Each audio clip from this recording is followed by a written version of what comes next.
Hello,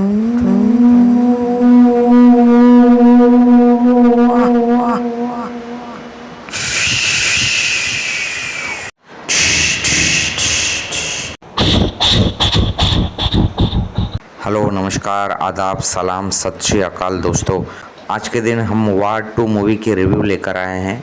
Kabir नाम के किरदार का रोल निभा रहे ऋतिक रोशन जी एक सीक्रेट मिशन पर है, जो कि एक शख्स को ख़त्म करना चाह रहे हैं। ऐसा होता है, उस शख्स का जन्मदिन है।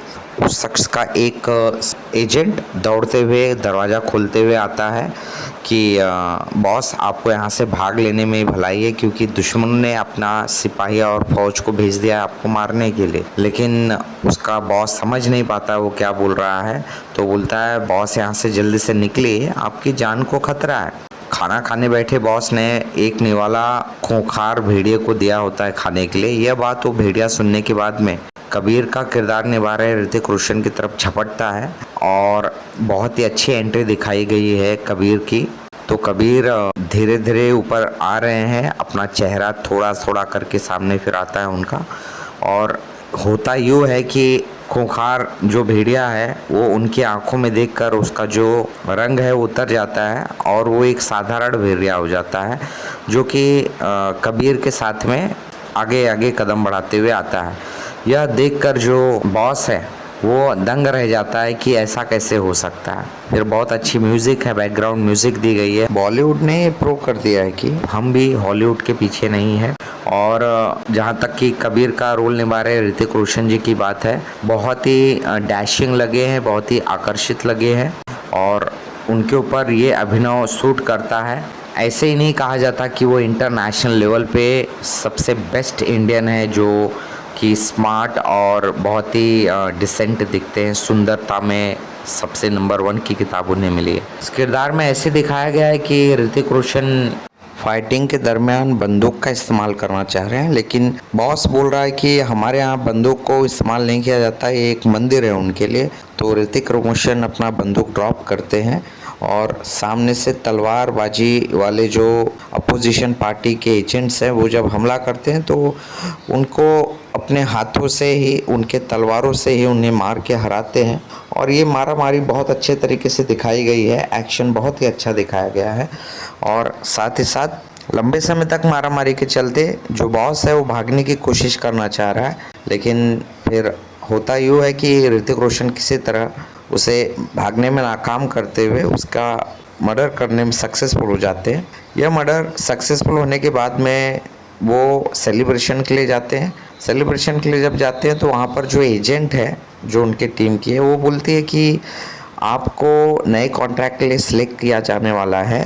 तो ऋतिक रोशन बोलते हैं कि नहीं, मैं तो फ्रीलांसर हूँ, मुझे किसी के साथ में काम नहीं करना है या मुझे किसी कॉन्ट्रैक्ट में रुचि नहीं है। तो ऐसे में ऐसा होता है कि उन्हें फिर बेहोश कर दिया जाता है, ये बोलकर कि नहीं, अभी तुम्हें हमारे लिए ही काम करना होगा। फिर इसके बाद में मूवी का दूसरा पहलू चालू होता है, जहाँ पर काव्या का किरदार निभा रही कियारा आडवाणी जी को एक पुरस्कार से सम्मानित किया जाता है और उनके पिताजी आशुतोष राणा जी जो है वो जनरल हैं और ये किरदार से खुश होकर दोनों के बीच में एक बहुत अच्छा मेल दिखाया गया है। डांस कर रहे हैं दोनों बाप बेटी, इस खुशी में कि बेटी ने नाम कमाया, उसे आशीर्वाद दे रहे हैं। फिर बाद में उन्हें एक फ़ोन आता है तो काव्या समझ जाती है कि कुछ सीक्रेट मिशन की बात होगी, तो वो उन्हें ऑल द बेस्ट विश करती है। लेकिन आशुतोष राणा को किडनैप कर लिया जाता है उस फ़ोन के दरमियान और ऋतिक रोशन, जो कि बेहोश कर दिए गए होते हैं, उन्हें होश में आने के बाद में जो पार्टी है, इंटरनेशनल लेवल के जो एजेंट्स हैं, सभी देशों के एक एक रिप्रेजेंटेटिव्स हैं, जो कि उन्हें बिठाकर एक कुर्सी पर उन्हें नेक्स्ट जो उनका टारगेट है उसके बारे में बता रहे हैं। और ये सभी चीज़ें डिस्कस करते समय उन्हें बताया जाता है कि इस टारगेट की शुरुआत के लिए तुम्हें प्रूव करना होगा कि तुम एक राइट एजेंट हो। तो ऐसे में वो बोलते हैं ठीक है। तो उनके सामने जो जनरल है आशुतोष राणा का जो रोल निभा रहे हैं, आशुतोष राणा जो रोल निभा रहे हैं जनरल का, उन्हें मारने के लिए बताया जाता है। तो ऋतिक रोशन को सारी चीज़ें याद आती है कि किस तरह उन्होंने उन्हें ट्रेन किया था, सेलेक्ट किया था और आज उन्हें ही मार के उनके मंजिल में उनको सामने वाले अपोजिशन पार्टी को विश्वास दिलाना है कि वो उनके काम के लिए सक्षम है और सही किरदार और एजेंट है। फिर होता यूँ है कि उन्हें मारना पड़ता है और काव्या का रोल निभा रही कियारा आडवाणी दिखाया गया है कि वो काफ़ी दुखी हैं इस चीज़ से, पर उन्हें पता नहीं है एग्जैक्टली है कौन इसके पीछे। फिर वीडियो के थ्रू उन्हें पता चलता है ये बात, लेकिन अब उनका मर्डर करने के बाद में कबीर का रोल निभा रहे ऋतिक रोशन जी से अपोजिशन पार्टी का जो हेड है वो खुश हो जाता है और वो उन्हें सेलेक्ट कर लेता है और उन्हें अगले मिशन के लिए आगे बढ़ने के लिए बोलता है। और जनरल का रोल निभा रहे आशुतोष राणा जी के अंतिम क्रिया के दरमियान एक नई एंट्री दिखाई गई है जो कि अनिल कपूर जी के काफ़ी अच्छे किरदार में वो भी नज़र आए यहाँ पर। वो भी एक एजेंट के तौर पर काम कर रहे हैं इंडिया के लिए, तो वो कंसोल करते हैं, किसी तरह सांत्वना देते हैं काव्या को, यानी कि कियारा आडवाणी जी को। और इसके बाद में होम मिनिस्टर हैं जो कि इस जगह पर मौजूद है। तो इस सिनेरियो कुछ इस तरह दिखाया गया वॉर 2 में कि किसी पर्टिकुलर एजेंट को सीक्रेट मिशन पर इंडिया ने भेजा है कि इंटरनेशनल लेवल की जो खुफिया हैं उन्हें किसी तरह पकड़ने में मदद करना है। और यही सब चीज़ें हैं कि फिर पता चलता है कि कबीर नाम के शख्स को जिसको सिलेक्ट किया था वो तो अपोजिशन से मिल चुका है। तो फिर बाद में जूनियर एनटीआर की एंट्री होती है जो कि इंडिया के एजेंट के तौर पे काम कर रहे हैं और उनकी एंट्री भी बहुत ही बेहद अच्छी दिखाई गई है, जहाँ पर वो लड़ रहे हैं एक हथौड़ा मैन से और हथौड़ा मैन उन्हें बहुत बुरी तरह मारता है शुरू में तो, लेकिन फिर बाद में उसी के हथौड़े से उसे मार कर घायल कर देते हैं जूनियर एनटीआर। और जूनियर एनटीआर भी इसमें बहुत ही डैशिंग लगे हैं, बहुत ही अच्छा रोल निभाया है। हथौड़ा मैन को मार के गिराते हैं आकाश से और इसके बाद में वो अपने मिशन में आगे बढ़ते हुए लटकते हुए ज़मीन की तरफ कूदते हैं। फिर उनके भी एक्शन के जो तरीके दिखाए गए हैं बहुत ही अच्छे दिखाए गए हैं। फिर कियारा आडवाणी, अनिल कपूर जो कि हमारे भारतीय एजेंट के तौर पे काम कर रहे हैं मूवी में, ये सोचते हैं आखिर किस कैंडिडेट को काम सौंपा जाए जो कि कबीर नाम का बंदा जो गलत रास्ते पे चला गया उसे सुधार सके। तो उसमें फिर जूनियर एनटीआर जो भारतीय एजेंट है उनको सेलेक्ट करने की बात चल रही है। तो कियारा आडवाणी भी सोच रही हैं कि आखिर ऐसा क्यों कर सकता है कबीर, इसके पीछे क्या मजबूरियां हो सकती हैं। ये सब डिस्कशन के चलते फिर मूवी धीरे धीरे आगे बढ़ रही है और फिर ऐसा होता है कि जूनियर एनटीआर जो है अनिल कपूर के साथ में मिलकर और कियारा आडवाणी के साथ में मिलकर कबीर की कोई कमजोरी पता कर पाते हैं कि कोई एक लड़की है जो कि फॉरेन कंट्री में पढ़ रही है और वही उसकी लास्ट कमजोरी है जिसके थ्रू वो कबीर के पास पहुंच सकते हैं। तो यहाँ पे दिखाया गया कि कबीर जो है उस लड़की से मिलने जा रहे हैं और उसके साथ में ब्लूटूथ ऑडियो की मदद से बात कर रहे हैं, लेकिन उन्हें आभास होता है कि कोई उन्हें फॉलो कर रहा है। फिर वो लड़की को बोलते हैं कि एक काम करो, तुम वहाँ से निकलो, हमारी जान खतरे में है। और फिर से एक्शन मारा मारी है और वो लड़की को बोलते हैं कि तुम कार लेकर एक पर्टिकुलर स्पॉट पे पहुँचो और मैं वहाँ पे पहुँचता हूँ। जूनियर एनटीआर ने उन लोग को घेर लिया है, किसी तरह उसे पता चलता है।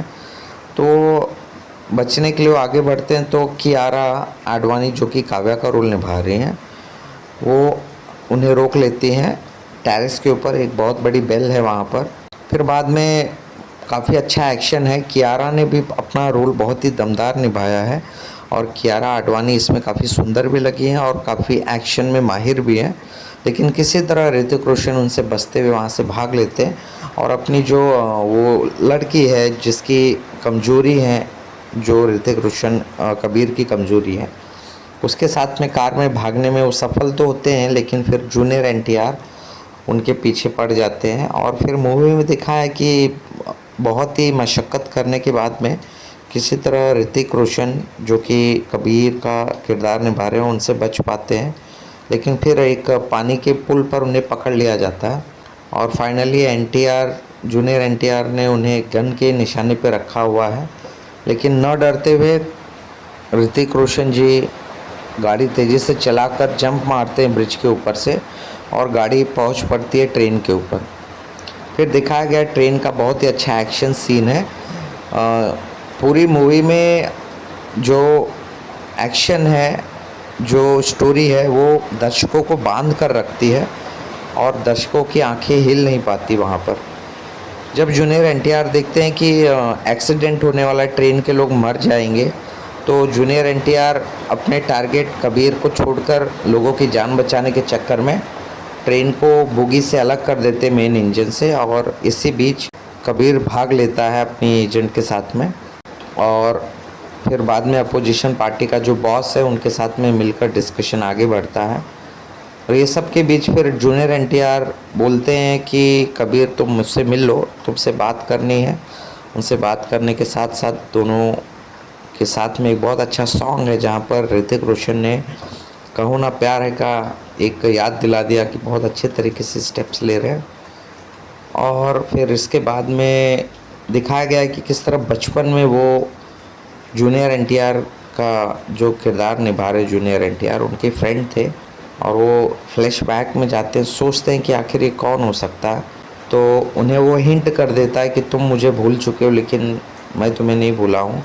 तब ऋतिक रोशन को जब वो चीज़ें याद आती हैं तो समझ जाते हैं अच्छा ये बात है, ये मेरे बचपन का ही दोस्त है जो अपोजिशन से मिलने की कोशिश कर रहा है।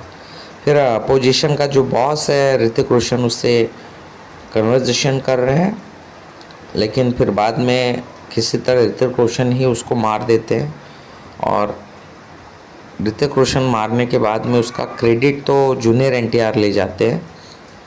और ऋतिक रोशन इसी बीच कियारा आडवाणी जो कि काव्या का रोल निभा रही है उनके साथ मोहब्बत में भी हैं, और कुछ गाने उनके साथ होने के बाद में फिर जूनियर एनटीआर जो कि बॉस की पदवी हासिल कर चुके हैं, वो इंटरनेशनल लेवल के जितने भी कंट्रीज़ के रिप्रेजेंटेटिव्स हैं उनके साथ में मिलकर डील कर रहे हैं कि कबीर को अभी ख़त्म करना उनका एक मकसद है, और इसके बाद में वो इंडिया के ऊपर कब्ज़ा पूरी तरीके से जमा सकते हैं। फिर इसी तरह मूवी आगे बढ़ती है और जूनियर एनटीआर जो है कबीर को मारने के लिए पूरी तरीके से तैयारी करके लेते हैं और अपने एजेंट्स को बाइक पर भेज देते हैं। लेकिन फाइनली ऐसा होता है कि कियारा आडवाणी जो कि काव्या का रोल निभा रही है वो और ऋतिक रोशन दोनों मिलकर कुछ देर तक सामना करते हैं। फिर बाद में अनिल कपूर जी एंट्री मारते हैं और उन दोनों को बचा लेते हैं। इस तरीके से मूवी आगे बढ़ती है और फिर ये बात होती है कि आखिर जूनियर एनटीआर क्यों भारत के अपोजिट में लड़ना चाह रहा है और ऐसा कैसा वो कर सकता है, इतना भरोसे का एजेंट कैसे अपने ज़बान से मुँह कर सकता है। तो उन्हें पता चलता है कि फाइनली इंटरनेशनल लेवल के जो एजेंट्स हैं जो कि भारत को कब्ज़ा करना चाहते हैं उसका बॉस बनने के और टॉप पे आने के लालच में जो है जूनियर एनटीआर ये सभी कर रहा है। तो जूनियर एनटीआर जो है उसके साथ मारामारी होकर उसे घायल कर देते हैं ऋतिक रोशन, लेकिन फिर भी वो वापस से जो है अपने टारगेट में जो फेल हो गए होते हैं उन्हें एक मौका मिलता है 24 घंटे का, और जूनियर एनटीआर फिर से ऋतिक रोशन को मारने के मिशन पर निकल पड़ते हैं। और फिर बाद में ऐसे दिखा है कि दोनों के बीच में बहुत घमासान युद्ध होता है आईसी प्लेस पर, और इसके बाद में मारामारी करते करते दिखाया गया है कि ऋतिक रोशन तो कहीं ना कहीं हारते हुए नज़र आ रहे हैं। लेकिन फिर बाद में ऋतिक रोशन के अंदर जो गुस्सा आता है ये सोचकर कि ये देश के खिलाफ जा रहा है, ऋतिक रोशन फिर उसके साथ में डटकर मुकाबला करते हैं। और जूनियर एनटीआर और ऋतिक रोशन के बीच में वाकई बहुत ही धमदार एक्शन दिखाया है जो कि मूवी में दर्शकों को पूरी तरीके से एंटरटेन करती है और पैसा वसूल करने में मदद करती है। मूवी वन टाइम देखने लायक है और बहुत अच्छी तरीके से मूवी की सिनेमेग्राफी की गई है, कोरियोग्राफी की गई है, लोकेशन बहुत अच्छे हैं। और इस मूवी का थीम अगर बोला जाए तो जेम्स बॉन्ड की जो मूवीज़ होती हैं या कुछ कुछ स्पाइडरमैन जो आया था उसके थीम्स लिए गए हैं। मूवी ने पठान मूवी की याद दिला दी है। दोनों के बीच काफ़ी फाइटिंग होने के बाद में जब रियलाइज़ होता है एनटीआर जूनियर को कि वो वाकई गलत कर रहा है तो फिर ऋतिक रोशन की मदद करने के लिए वो आगे बढ़ने लगता है। और ऋतिक रोशन बोलता है कि आखिर अब देश को तुम्हें ही बचाना है तो तुम शुरुआत करो अपने अच्छे कर्मों से। दोनों एक दूसरे से लड़ाई करते हुए बचपन को याद तो कर रहे हैं, लेकिन फिर उसी में जूनियर एनटीआर सोचता है कि चलो अपने देश से क्या गद्दारी करना, और वो ऋतिक रोशन को फिर बताता है कि पहले अपने प्राइम मिनिस्टर को बचाइए, और अपने प्राइम मिनिस्टर को बचाने के लिए वो अनिल कपूर जो एजेंट है, जो कि प्राइम मिनिस्टर को एरोप्लेन में लेके जा रहे हैं, उन्हें हिंट करते हैं कि एरोप्लेन में ही बम है। बम को डंप किया जाता है और इस तरह जूनियर एनटीआर जो घायल हैं उसे ऋतिक रोशन एडमिट कराते हैं। और 9 महीने के बाद का सीन दिखाया गया है कि एनटीआर वापस आ जाते हैं, ठीक हो जाते हैं। फिर ऋतिक रोशन एनटीआर भेष बदल कर अलग अलग किरदार में जितने भी इंटरनेशनल एजेंट्स हैं उन्हें मारते हैं, और फिर दोनों नए मिशन के लिए अपने अपने रास्ते से अलग हो जाते हैं, और इस तरह से मूवी फिनिश होती है।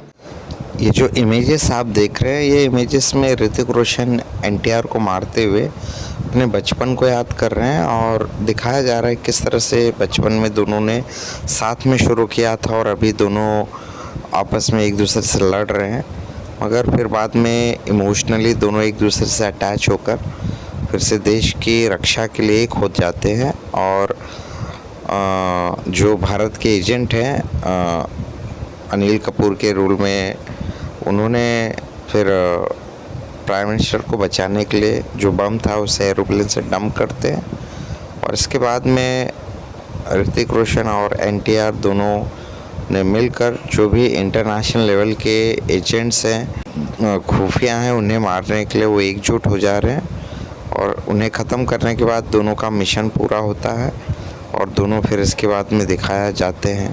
फाइनली वॉर 3 की तैयारी है। पिक्चर के एंड में दिखाया गया है कि वॉर 3 के लिए नया विलेन इंट्रोड्यूस हो रहा है, जो कि बॉबी देओल जी हैं। धन्यवाद।